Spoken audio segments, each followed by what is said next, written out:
एक सवाल, अगर नेचर ने इंसान को बनाया, उसे लव दिया, अट्रैक्शन दिया, सेक्सुअल डिजायर दिया और रिप्रोडक्शन की इतनी पावरफुल इंस्टिंक्ट दी, तो फिर मैरिज की जरूरत किसने पैदा की? नेचर ने या ह्यूमन सोसाइटी ने? और अगर मैरिज इतनी ही नेचुरल चीज है, तो फिर नेचर में इसका कोई दूसरा एग्जाम्पल क्यों नहीं मिलता? क्यों कोई बर्ड, कोई एनिमल मंडप लगाकर विटनेस के सामने एक दूसरे से यह प्रॉमिस नहीं करता कि अब से तुम सिर्फ मेरे हो? यहीं से असली क्वेश्चन शुरू होता है। मैरिज आखिर क्या है? क्या यह लव का नेचुरल रिजल्ट है या ह्यूमन सोसाइटी का बनाया हुआ एक सिस्टम? सबसे पहले एक बात क्लियर कर लें, साइंस के पास ऐसा कोई प्रूफ नहीं है कि हिस्ट्री के किसी एक दिन किसी एक इंसान ने खड़े होकर कहा होगा आज से मैरिज शुरू। मैरिज शायद रिटन हिस्ट्री से भी बहुत पुराना हो सकता है। ह्यूमन सोसाइटीज में बहुत पहले से पेयर बॉन्डिंग, साथ रहना, बच्चों की केयर और फैमिली रिलेशनशिप जैसी चीजें मौजूद थी। लेकिन धीरे धीरे ह्यूमन सोसाइटी ने इन रिलेशनशिप को रूल्स और इंस्टीट्यूशंस में बदलना शुरू किया।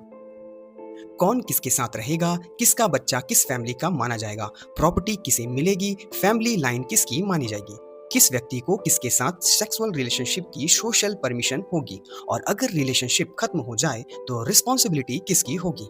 यानी जो चीज शुरुआत में पर्सनल और बायोलॉजिकल रिलेशनशिप थी, वह धीरे धीरे सोशल सिस्टम बन गई।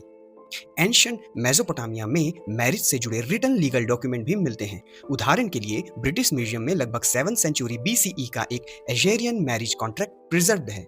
इसका मतलब यह नहीं कि मैरिज उसी समय इन्वेंट हुई, बल्कि इसका मतलब यह है कि उस समय तक मैरिज एक सोशल और लीगल इंस्टीट्यूशन बन चुकी थी। और एंथ्रोपोलॉजी में हमें एक इंटरेस्टिंग बात बताती है, पूरी दुनिया में मैरिज का मॉडल कभी एक जैसा नहीं रहा। कहीं वो मोनोगैमी, कहीं पे पॉलीगैमी, कहीं पॉलीएंड्री, कहीं अरेंज मैरिज और कहीं लव और कर्टशिप बेस्ड रिलेशनशिप। इसलिए शायद लव और सेक्सुअल डिजायर नेचर से बहुत पुराने हैं, लेकिन मैरिज शायद यह उन नेचुरल रिलेशनशिप के ऊपर बनाया गया एक कल्चरल और सोशल स्ट्रक्चर है। अब अगर हम थोड़ी देर के लिए रोमांस को साइड में रख दें, तो मैरिज के पीछे कई प्रैक्टिकल रीजंस भी दिखाई देते हैं। सबसे पहला है रिप्रोडक्शन, दूसरा है चिल्ड्रन की केयर, तीसरा है प्रॉपर्टी और इनहेरिटेंस, चौथा है फैमिलीज और ग्रुप्स के बीच अलायंसेस, और पांचवा है सेक्सुअल रिलेशनशिप को सोशल रूल्स के अंदर रेगुलेट करना। एंथ्रोपोलॉजी में मैरिज को सिर्फ लव का रिलेशनशिप नहीं माना जाता, यह किनशिप, प्रॉपर्टी, इनहेरिटेंस, पेरेंटिंग और सोशल ऑब्लिगेशन से भी जुड़ा रहा है। यानी मैरिज सिर्फ यह नहीं कहती आई लव यू, यह भी तय करती है तुम मेरे कौन हो, तुम्हारे बच्चे मेरे कौन हैं, मेरी प्रॉपर्टी किसकी होगी, और सोसाइटी हमारे रिलेशनशिप को किस नाम और स्टेटस से देखेगी। तो फिर सवाल आता है, क्या मैरिज लव से ज्यादा एक सोशल कॉन्ट्रैक्ट है? शायद। अब आते हैं सबसे इंटरेस्टिंग सवाल पर, क्या नेचर में मैरिज होती है? अगर मैरिज का मतलब है दो लोगों के बीच सोशल या लीगल कॉन्ट्रैक्ट, तो नहीं। पर नेचर में कोई कोर्ट नहीं है, कोई मैरिज सर्टिफिकेट नहीं है, कोई प्रिस्ट नहीं है, कोई डाइवोर्स लॉयर नहीं है। लेकिन यह कहना भी गलत होगा कि नेचर में पेयरिंग बॉन्डिंग नहीं होती। कई ऐसे स्पीसीज लंबे समय तक चलने वाले पेयर बॉन्डिंग और पेरेंटल कोऑपरेशन देखे जाते हैं। ह्यूमंस में भी पेयर बॉन्डिंग हमारी इवोल्यूशनरी हिस्ट्री का इंपॉर्टेंट हिस्सा माना जाता है। और यही एक सटल डिफरेंस है। पेयर बॉन्डिंग नेचुरल हो सकती है, लेकिन मैरिज उसका एक कल्चरल फॉर्म है। नेचर ने शायद हमें कैपेसिटी दी किसी की तरफ अट्रैक्ट होने की, किसी से इमोशनली जुड़ने की, साथ रहने की और अपनी ऑफस्पेयरिंग की केयर करने की, लेकिन नेचर हमें यह इंस्ट्रक्शन नहीं देती कि अब इस रिलेशनशिप को लीगल कॉन्ट्रैक्ट में बदल दो। यह रूल ह्यूमंस ने बनाया है। रिप्रोडक्शन नेचर का इवोल्यूशनरी मैकेनिज्म किसी इंडिविजुअल की रोमांटिक हैप्पीनेस के लिए डिजाइन नहीं हुआ है। इवोल्यूशन का बेसिक मैकेनिज्म है लाइफ को आगे बढ़ाना। इसलिए सेक्सुअल डिजायर इतनी पावरफुल है। हम चाहें या ना चाहें, हम सिविलाइज्ड हो या प्रिमिटिव, हमने कितने भी मोरल रूल्स क्यों ना बना लिया हो, हमारे शरीर के अंदर मौजूद इवोल्यूशनरी मैकेनिज्म आज भी काम कर रहे हैं। Attraction, sexual desire, pair bonding, jealousy, competition और रिप्रोडक्शन, ये सब हमारी बायोलॉजी का हिस्सा है। और यहीं से एक थोड़ा अनकंफर्टेबल क्वेश्चन पैदा होता है, अगर मैरिज ने सेक्सुअल डिजायर को खत्म नहीं किया, तो फिर मैरिज ने आखिर किया क्या? सोसाइटी ने कहा एक पर्सन के साथ रहो, एक पर्सन से लव करो, एक पर्सन के साथ सेक्सुअली कमिटेड रहो और फिर उसे हमेशा के लिए अपना मान लो। लेकिन क्या इंसान के अंदर अट्रैक्शन खत्म हो गया? नहीं ना। तो क्या मैरिज के बाद किसी दूसरे इंसान के लिए अट्रैक्शन ऑटोमेटिकली खत्म हो जाता है? नहीं। तो फिर क्या मैरिज सर्टिफिकेट हमारे बायोलॉजिकल डिजायर को स्विच ऑफ कर देते हैं? Absolutely not. यही बायोलॉजी और सोशल मॉरलिटी के बीच कॉन्फ्लिक्ट दिखाई देता है। एक तरफ बायोलॉजी, दूसरी तरफ सोसाइटी। बायोलॉजी कहती है अट्रैक्शन एक बायोलॉजिकल फिनोमिनन है। सोसाइटी कहती है अट्रैक्शन हो सकता है, लेकिन उसकी एक बाउंड्री होगी। और यहीं से पैदा हो सकते हैं गिल्ट, जेलसी, पॉसेसिवनेस, फियर और कभी-कभी डीप साइकोलॉजिकल कॉन्फ्लिक्ट। अब देखते हैं ओशोस के रेडिकल्स क्वेश्चंस, जो मेरे इसी टॉपिक्स के बेस पर हैं, क्योंकि उन्होंने ये स्पीच बहुत साल पहले दिया था। मैरिज की इंस्टीट्यूशंस को एक बहुत रेडिकल तरीके से क्वेश्चन किया है ओशो ने। उनका आर्ग्यूमेंट था कि मैरिज कोई प्योरली नेचुरल फिनोमिनन नहीं है। यह एक ह्यूमन इंस्टीट्यूशन है जिसका कनेक्शन सिक्योरिटी, सोशल कॉन्ट्रैक्ट और फ्यूचर की सर्टेनिटी से भी रहा है। ओशो के विचारों का एक इंपॉर्टेंट पॉइंट था, जब लव को ऑनरशिप में बदल देते हैं तभी प्रॉब्लम्स शुरू होती है, क्योंकि लव कहता है यू आर फ्री, लेकिन पॉजिटिवनेस कहती है यू आर माइन। और कई सोसाइटीज में मैरिज इसी सेंस ऑफ ओनरशिप से जुड़ी हुई है। अब क्वेश्चन यह नहीं रह गया क्या हम एक दूसरे से लव करते हैं, क्वेश्चन बन गया है क्या तुम सिर्फ मेरे साथ हो।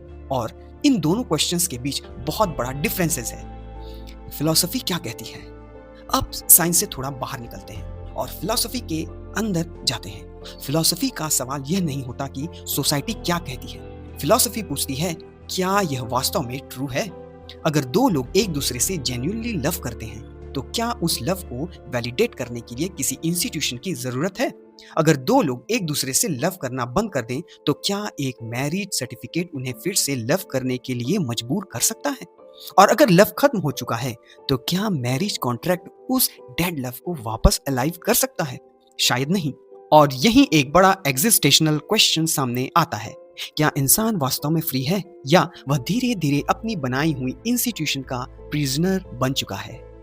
मेरी नजर में मैरिज की असली प्रॉब्लम, अब मैं अपनी बात कहूं तो मेरी नजर में प्रॉब्लम लव में नहीं है। प्रॉब्लम है लव को इंस्टीट्यूशन बना देना, प्रॉब्लम है लव को ऑनरशिप बना देने में, और प्रॉब्लम है किसी इंसान से यह एक्सपेक्ट करना कि वह पूरी जिंदगी एक ही व्यक्ति के लिए एक जैसी फीलिंग, एक जैसा अट्रैक्शन और एक जैसी डिजायर मेंटेन करता रहे। लेकिन इंसान खुद कांस्टेंट नहीं है, उसका बॉडी बदलता है, उसका माइंड बदलता है, उसकी डिजायर, प्रायोरिटी, पर्सनालिटी बदलती रहती है। तो फिर हम ये कैसे एज्यूम कर सकते हैं कि उसका लव हमेशा एग्जैक्टली वैसा ही रहेगा? तो क्या फ्री सेक्स और लव ही सॉल्यूशन है? नहीं, यहाँ एक इंपॉर्टेंट डिस्टिंक्शन समझना जरूरी है। अगर मैरिज एक आर्टिफिशियल इंस्टीट्यूशन है तो इसका मतलब यह बिल्कुल नहीं कि हर इंसान बिना रिस्पॉन्सिबिलिटी के किसी के साथ भी रिलेशनशिप बनाए। फ्रीडम का मतलब इररिस्पॉन्सिबिलिटी नहीं है, और फ्री रिलेशनशिप का मतलब भी कंसेंट, हॉनेस्टी और रिस्पॉन्सिबिलिटी के बिना कुछ नहीं। ओशो की फिलॉसफी को सिर्फ फ्री सेक्स तक रिड्यूस कर देना उनके मॉडरेट फिलोसॉफिकल आर्ग्यूमेंट को बहुत छोटा कर देना होगा। उनका डीपर क्वेश्चन था क्या लव को ऑनरशिप और सोशल कंट्रोल से मुक्त किया जा सकता है, और यह क्वेश्चन आज भी उतना ही रेलिवेंट है। तो क्या मैरिज गलत है? यहाँ एक बात बिल्कुल क्लियर कर देना जरूरी है, मैं यह नहीं कह रहा कि मैरिज गलत है। कई लोगों के लिए मैरिज देती है कंपेंशनशिप, सिक्योरिटी, इमोशनल सपोर्ट, चिल्ड्रन की अपब्रिंगिंग में सपोर्ट, सोशल और इकोनॉमिकल कोऑपरेशन। और अगर दो लोग अपनी इच्छा से मैरिज करते हैं तो वह मैरिज उनके लिए जेन्युइनली मीनिंगफुल भी हो सकती है। लेकिन एक इंस्टीट्यूशन का यूजफुल होना और उसका नेचुरल होना दो कंप्लीटली अलग बातें हैं। मनी यूजफुल है लेकिन मनी नेचुरल नहीं है। लॉ यूजफुल है लेकिन लॉ नेचुरल नहीं है। गवर्नमेंट यूजफुल हो सकती है लेकिन गवर्नमेंट कोई बायोलॉजिकल नेसेसिटी नहीं है। उसी तरह मैरिज यूजफुल हो सकती है लेकिन इससे यह ऑटोमेटिकली प्रूव नहीं होता कि मैरिज नेचुरल लॉ का हिस्सा है। अब देखते हैं सबसे बड़े भ्रम को।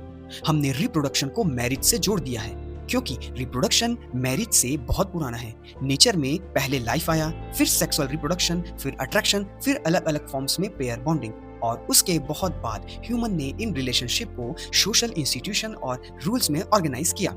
इसलिए रिप्रोडक्शन नेचुरल है, अट्रैक्शन नेचुरल है, सेक्सुअल डिजायर नेचुरल है, पेयर बॉन्डिंग भी नेचुरल हो सकती है। लेकिन मैरिज इन नेचुरल प्रोसेस का एक सोशल ऑर्गेनाइजेशन है। शायद सवाल यह नहीं होना चाहिए कि मैरिज अच्छी है या बुरी, बल्कि सवाल होना चाहिए क्या लव के लिए मैरिज जरूरी है, और क्या लव को बचाने के लिए ऑनरशिप जरूरी है। मेरी नज़र में मैरिज तब प्रॉब्लम बनती है जब वह लव की जगह लेने लगती है, जब वह फ्रीडम की जगह ऑनरशिप ले आती है, जब वह कंपेनियनशिप की जगह ऑब्लिगेशन बन जाती है, और जब दो इंसानों के बीच का एक लिविंग इवॉल्विंग रिलेशनशिप सिर्फ एक सोशल कॉन्ट्रैक्ट बनकर रह जाता है। क्योंकि नेचर ने हमें लव करने की कैपेसिटी दी, अट्रैक्शन दिया, सेक्सुअल डिजायर दिया, रिप्रोडक्शन की इंस्टिंक्ट दी, लेकिन नेचर ने हमें मैरिज सर्टिफिकेट नहीं दिया, वह हमने बनाया है।